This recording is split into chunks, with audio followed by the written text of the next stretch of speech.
అయ్యా ఏమన్నా ధర్మం చేయండి అయ్యా. చిల్లర లేదయ్యా. అయ్యా పేదన్నయ్యా, మీరు కాకపోతే ఎవరు చేస్తారు? దా వచ్చి కూర్చో. నెలకెంత సంపాదిస్తావు? 30,000 అయ్యా. అంతేనా? మంచి సీజన్ లో అయితే ఒక 50 సంపాదిస్తాయా.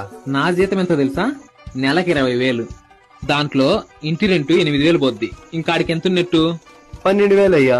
దాంట్లో టీవీ రీఛార్జ్ కి, సెల్లు రీఛార్జ్ కి, గ్యాస్ బిల్లుకి ఒక 2,000 పోద్ది. ఇంకాడికి ఎంత ఉన్నట్టు? 10,000 అయ్యా. దాంట్లో తినడానికి, కరెంటు బిల్లుకి, ఇంటి ఖర్చులకి ఇవన్నీ ఒక 4,000 పోతాయి. 6,000 అయ్యా. ఒక 4,000 మైన ఈఎంఐలు కడతానా. ఇంకాడికి ఎంత ఉన్నట్టు? 2,000 అయ్యా. నేను ప్రతిరోజు బండ్లో ఆఫీస్కి పోవడానికి పెట్రోల్ ఖర్చు ఒక 2,000. ఇంక నా దగ్గర ఎంత మిగులుతుంది? ఇంకేముంటది బొక్క. ఇప్పుడు చెప్పు, నువ్వు పేదోడివా నేను పేదోడ్నా? మీరే అయ్యా. మరి ఎంతో కొంత ఇస్తే నేను పోయి టిఫిన్ చేసొస్తా. దేవుడు నిన్ను చల్లగా చూడాలి.